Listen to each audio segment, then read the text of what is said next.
Olá, meus artistas queridos, sejam bem-vindos. Eu sou a professora Gabriela e estou acompanhando vocês nesta jornada pelas artes. Vamos ver o conteúdo da nossa aula? Esta é a nossa aula de número 10. Nosso objeto de conhecimento são matrizes estéticas culturais, como detalhamento, aspectos históricos, sociais e políticos da produção artística na música contemporânea e no contexto folclórico manifestado pela representação cultural, identitária, histórica, hábitos e valores do território brasileiro. Então, nós vamos conversar na nossa aula sobre música brasileira e como essa música vai se comportando aí no cenário brasileiro.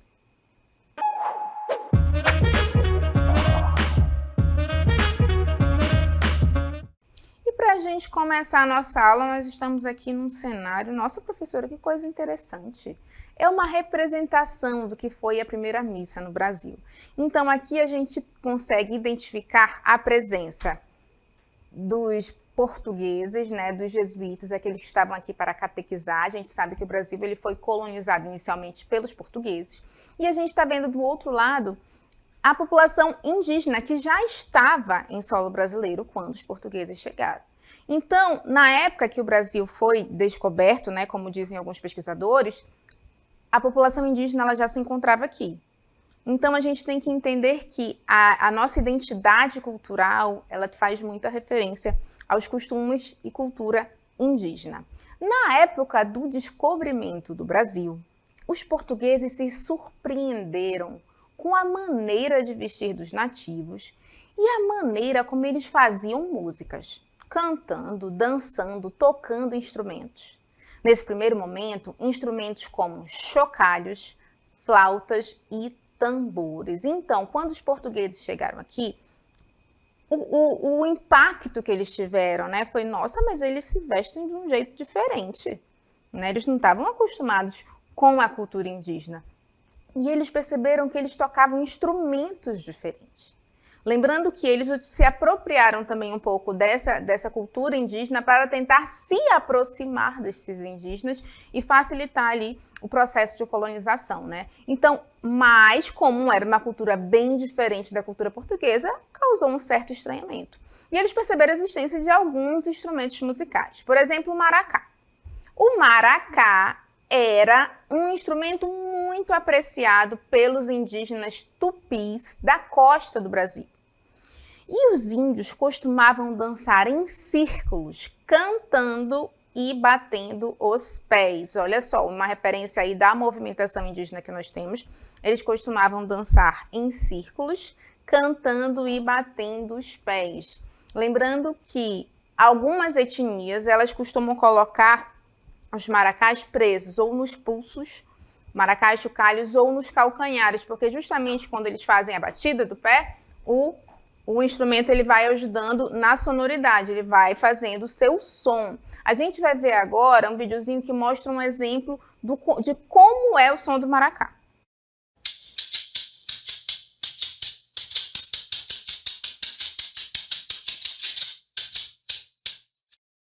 Então, esse som, né, ele acompanha essa movimentação indígena e eles muitas vezes, como eu falei, em algumas etnias, eles prendem nos pulsos para facilitar na hora que eles estão executando a movimentação e colocam também presos ao calcanhar dos pés, justamente para emitir esse som.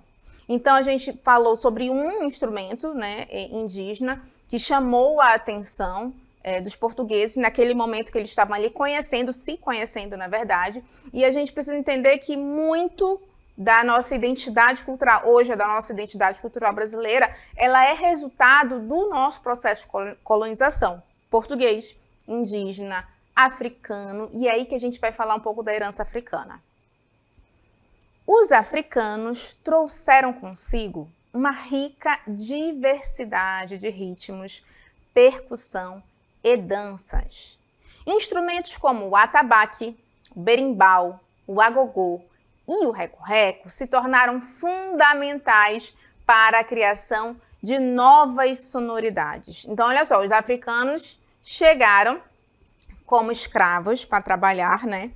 E eles tinham instrumentos diferentes. instrumentos, muitas vezes também instrumentos de percussão. A gente vai ver um vídeo agora que apresenta pra gente um pouco do berimbau.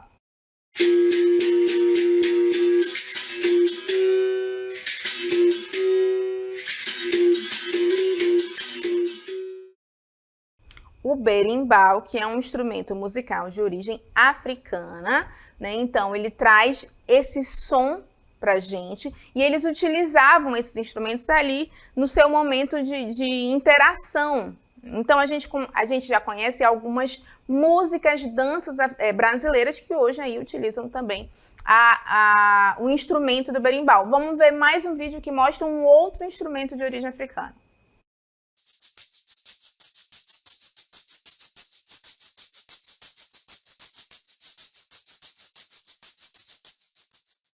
Todos esses instrumentos que a gente está vendo, sejam eles de origem indígena ou de origem africana, eles fazem, né, exercem forte influência na história da música popular brasileira. Como a gente é uma grande miscigenação, uma grande mistura de várias culturas, a música brasileira não seria diferente. Ela pegou elementos indígenas, elementos europeus, elementos africanos e tem até resultar no que a gente tem como música popular brasileira. O samba, o afoxé, maracatu, congada, lundu e a capoeira são exemplos da influência africana na música brasileira, que permanecem até os dias atuais. A música popular urbana no Brasil imperial teve nos escravos que trabalhavam como barbeiros em Salvador e Rio de Janeiro, uma de suas mais ricas expressões. Aí a gente tem uma imagem, olha só, do lundu, o lundu praticado no século XIX em gravura. A gente tem uma representação de como era o lundu e a gente tem aí exemplos dessa influência africana na música brasileira. Samba, afoxé, maracatu, congada, lundu, capoeira. Então tudo isso influenciou na formação da música brasileira. Então quando a gente fala de música brasileira, a gente tem que sempre lembrar e voltar lá no início da história, né? Saber que, por conta desse processo de colonização, por conta dessa forte influência europeia, indígena e africana, nós temos uma mistura na nossa música. Nós temos elementos de várias culturas trazendo aí a identidade brasileira. Seria o resultado de uma grande mistura com a cara do povo brasileiro, a identidade do povo brasileiro. É comum a gente falar que mundo afora, o Brasil é muito conhecido, por exemplo, pelo samba, pelo carnaval, pelo seu ritmo alegre, contagiante, né, que dá vontade das pessoas estarem lá dançando, se movimentando. Então, é uma das características da música popular brasileira. Os instrumentos como tambor, atabaque, cuíca, alguns tipos de flauta, marimba e o berimbau também são heranças africanas que constituem parte da cultura brasileira. Cantos, como o jongo, ou danças, como a umbigada, são também elementos culturais provenientes dos africanos. Aí a gente tem uma imagem de pessoas tocando berimbau. O berimbau foi introduzido à roda de capoeira no século XX. Antes, a prática era acompanhada apenas por palmas e toques de tambores. Mais características da influência africana na música brasileira, né? O atabaque, a cuíca, o berimbau, o tambor, os cantos, o movimento da umbigada, que é um movimento africano de origem em danças africanas, que é o movimento de aproximar o umbigo, né? Por isso que dá o nome de umbigada. É uma característica de uma dança africana que acabou sendo absorvida por danças folclóricas brasileiras. Justamente porque nós vivenciamos isso de uma forma muito intensa. Então, os africanos, nos momentos que eles tinham ali de descontração, eles traziam os elementos da sua cultura, que era uma tentativa de tentar se sentir mais próximo de casa. Eles estavam muito longe da África, então eles traziam esses elementos como a sua música, como a sua dança, né, para tentar se aproximar e lembrar da sua identidade africana. E, por consequência, a gente acabou absorvendo essas características e inserindo na nossa cultura brasileira. A influência europeia desempenhou um papel significativo na evolução da música brasileira. A partir do século XIX, artistas e músicos europeus começaram a trazer novas influências e estilos musicais para o Brasil. E aí a gente tem um gênero que surgiu dessa influência foi o chorinho. Então a gente vai conversar sobre o chorinho e a gente precisa mais uma vez reforçar aqui, somos influência de várias culturas. E a cultura europeia trouxe alguns elementos que deu origem a outras músicas, a outros gêneros musicais brasileiros. E um deles é o chorinho. Vamos ver o que é o chorinho? O chorinho é um tipo de música instrumental caracterizado por melodias alegres e ritmos contagiantes.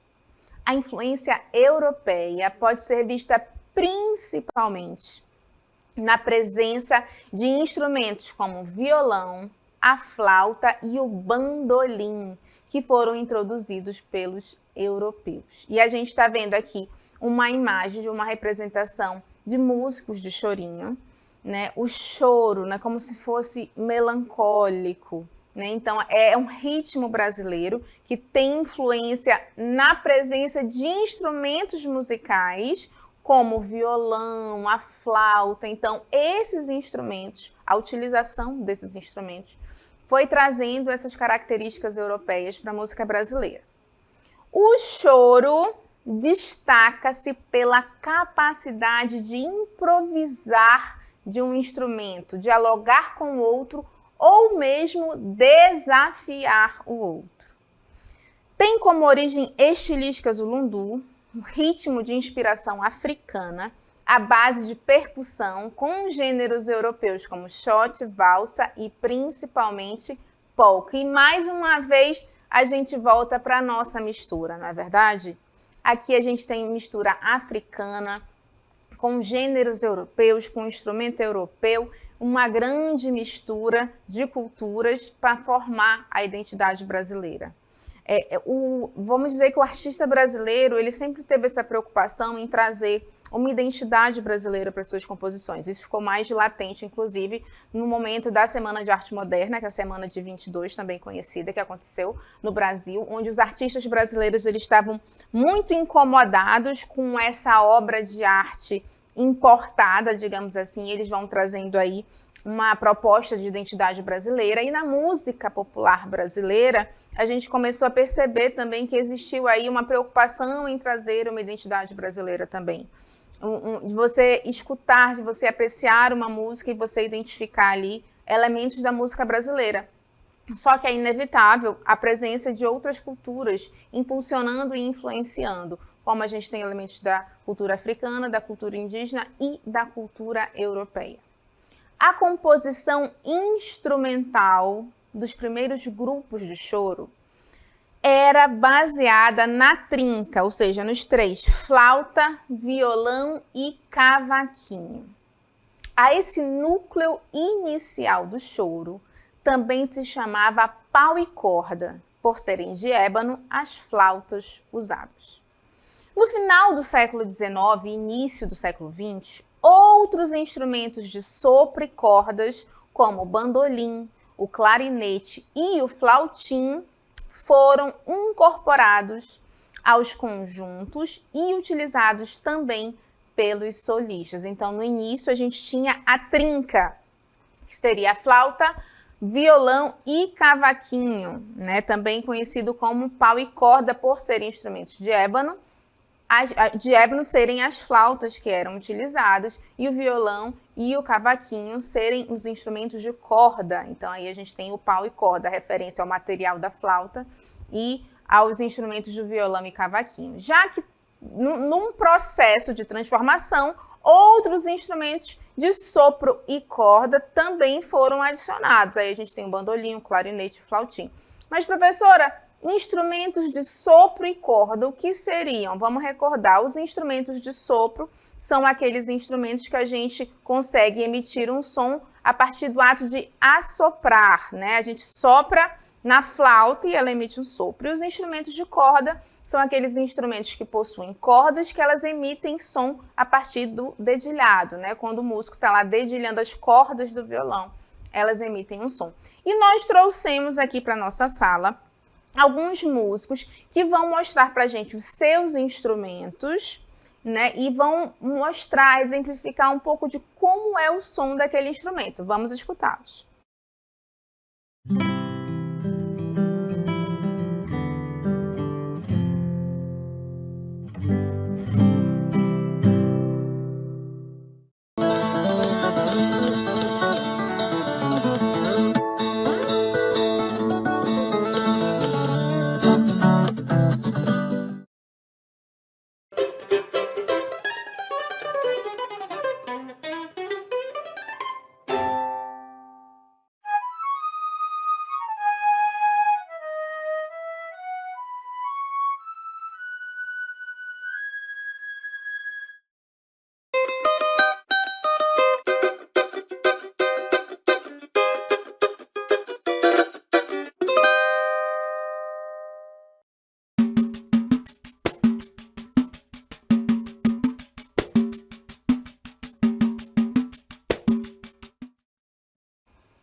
Vamos agradecer aos músicos, muito obrigada pela participação. E vocês viram como são diferentes os sons emitidos por esses instrumentos?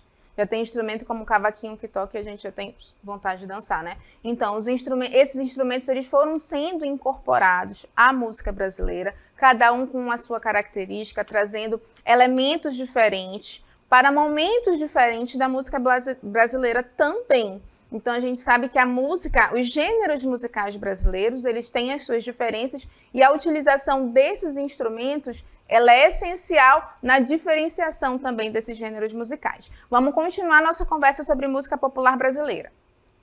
A valorização do Brasil e suas habilidades estava além dos acordes musicais. Era um ato político. Em seus primeiros anos, a poesia e o posicionamento artístico da MPB estavam ligados ao Brasil da época.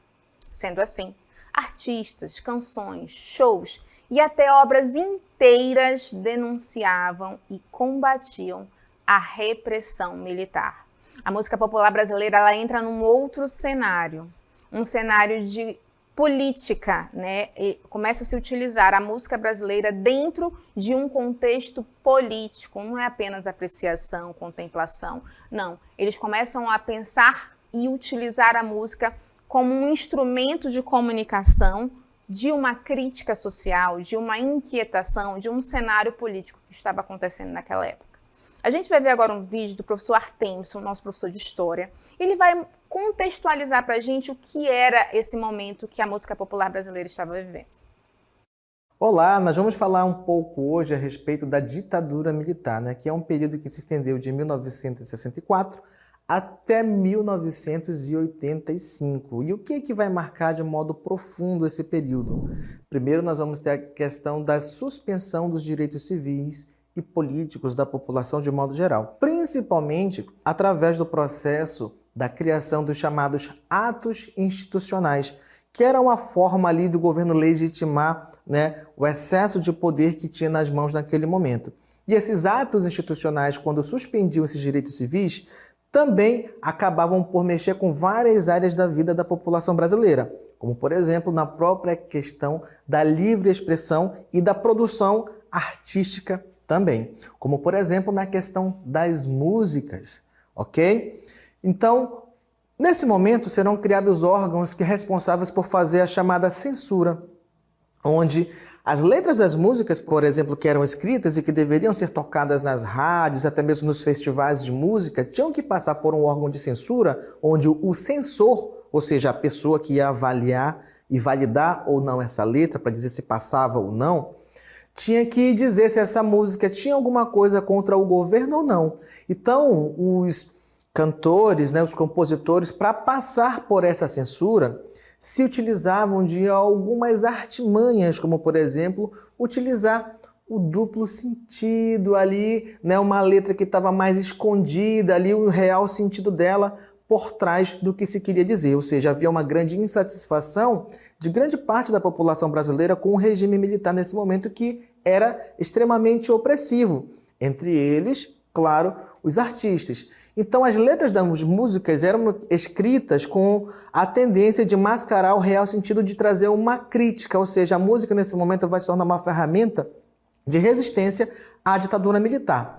Exemplos, nós temos música Cálice, de Chico Buarque e de Gilberto Gil, né? Utilizando esse termo, né? Cálice. O cálice de quê? De ficar calado, fazer esse trocadilho também com o objeto, o cálice, né? Que é tipo um copo onde você bebe algum líquido, alguma coisa. Então, é um dos exemplos, utilizando assim, esse tema religioso, né?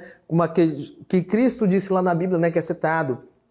Pai, se possível, passa de mim esse cálice. Então, eles utilizaram esse termo, fazendo esse trocadilho com sentido. Para quê? Para dizer, passa de mim, tira daqui essa ditadura, essa opressão, esse sofrimento que está sobre a população brasileira. Então, eles fizeram esse trocadilho. Assim como também, por exemplo, a mosca, né, do Raul Seixas, que eu sou a mosca que pousou em sua sopa e não adianta me exterminar, ou seja, falando do movimento revolucionário antiditadura que surgia no Brasil para lutar por direitos, mas também que mesmo se houvesse alguns que fossem perdidos, alguns companheiros que ficassem no meio do caminho, surgiriam outros que viriam para lutar por essas questões. Então, queridos, é isso. Até uma próxima. Olha a mudança de contexto que a gente tem, né? A utilização da música como um instrumento de inquietação, de externalizar essa inquietação, de uma forma velada, como o professor Artemis explicou pra gente. Não podia ser explícito naquele momento, tudo tinha que ser meio que camuflado para poder passar pela censura. Vamos reforçar aí o que o professor falou no momento do vídeo. Com o Ato Institucional 5, conhecido como AI-5, a repressão e a censura da ditadura militar brasileira fizeram com que as manifestações fossem feitas de forma mais sutil, com ironias e metáforas. Foi o caso da canção Cálice, composta por Chico Buarque e Gilberto Gil.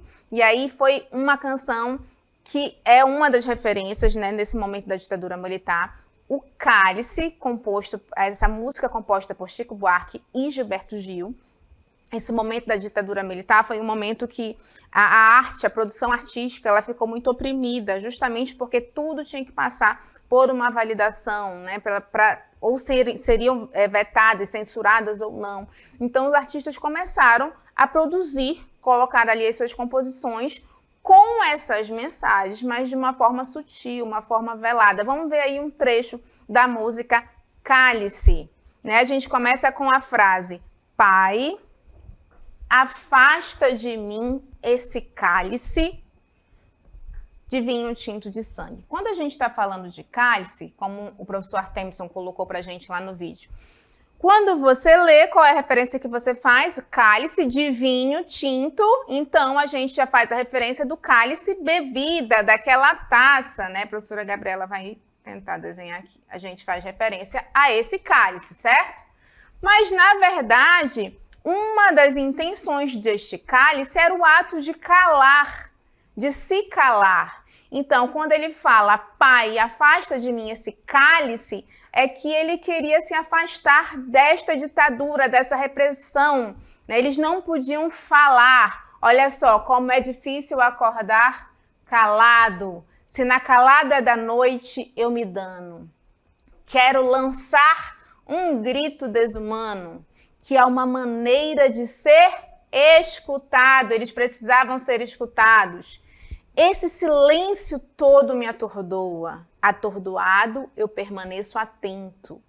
Na arquibancada, para qualquer momento, ver emergir o monstro da lagoa, que é o monstro da ditadura, né? Esse momento de opressão que os artistas estavam passando. Eles não tinham a liberdade ali para falar, eles não tinham a liberdade para se expressar.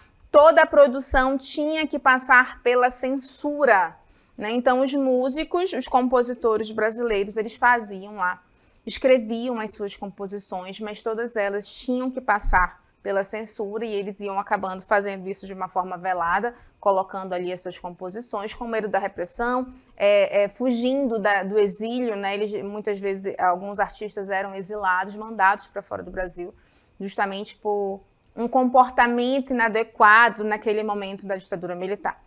A gente vai apresentar agora um QR Code da música Cálice, de Chico Buarque. Então, coloquem a leitura, façam a leitura desse QR Code, vocês vão escutar a música. E tentem sempre escutar atentos à letra da música. O que a música está querendo passar para a gente. A interpretação ela é muito importante, por isso que escutar, se atentar à letra, faz com que a gente entenda a mensagem que os compositores estavam querendo passar. Além da forte presença dos protestos e críticas à situação política do Brasil, a MPB também é e foi marcada pela valorização das diversas expressões musicais do Brasil. Dessa forma, diferente de gêneros musicais como a bossa nova, que produzia característica sonora, visual e até vocal bem delimitadas, a MPB era marcada pela diversidade. Então, a música popular brasileira é marcada pela diversidade de ritmos, né? São muitos os grandes nomes da MPB, sendo difícil listar todas as personalidades importantes desse gênero. Entretanto, podemos destacar o carioca Chico Buarque como um dos maiores representantes, ao lado de Caetano Veloso, Geraldo Vandré, Gilberto Gil, Milton Nascimento, Edu Lobo, Nara Leão, Elis Regina, Maria Bethânia, Gonzaguinha, Tom Zé, Os Mutantes, entre outros. Esses aqui são apenas alguns nomes da música popular brasileira, personalidades, artistas que trazem elementos muito diferentes e ricos para as suas composições, e muitos deles sempre dialogam, eles trazem ali a história da música brasileira. A gente percebe que como existia uma preocupação com a composição da música, a gente percebe que hoje a música ela está com uma característica bem diferente, né? A característica de se tornar viral, que a gente chama hoje, né? De ela reproduzir de uma forma mais rápida, de grudar na cabeça das pessoas, né? A gente fala, nossa, essa música é a música chiclete, que ela parece que fica grudada na nossa mente, a gente fica repetindo até que involuntariamente. E esses artistas, como a gente fala, Caetano, Milton Nascimento, Gilberto Gil, eles tinham uma preocupação com a letra, com a poesia da música. Então eles carregam a história da música popular brasileira, trazendo esses elementos da identidade brasileira, trazendo a história do povo brasileiro nas suas letras, passando por esses momentos sociais muito delicados, onde eles não tinham liberdade na sua produção. Então, esse momento da música popular brasileira, que a música passou, na verdade, né, ele foi muito marcante para a produção musical brasileira. E a gente tem uma curiosidade. Vamos ver a nossa curiosidade? Você sabia? O Dia da Música Popular Brasileira é celebrado em 17 de outubro. A data foi instituída em 9 de maio de 2012. Como homenagem à compositora, pianista e maestrina Chiquinha Gonzaga. Então, nós celebramos o Dia da Música Popular Brasileira no dia 17 de outubro, uma homenagem à Chiquinha Gonzaga, que também é uma grande referência da música brasileira. Ela era compositora, pianista e maestrina, então ela foi uma grande referência na música brasileira e ainda é porque ela faz parte da história da música brasileira. Então a gente percebe que a música brasileira, ela conta com a influência de diversas culturas, como nós vimos a cultura indígena dos povos que aqui já estavam quando os portugueses chegaram, elementos da cultura europeia, elementos da cultura africana, e nesta grande mistura surgiu a nossa música brasileira. Vimos um pouco da nossa música popular brasileira e como os artistas eles foram colocando a sua identidade nas suas composições.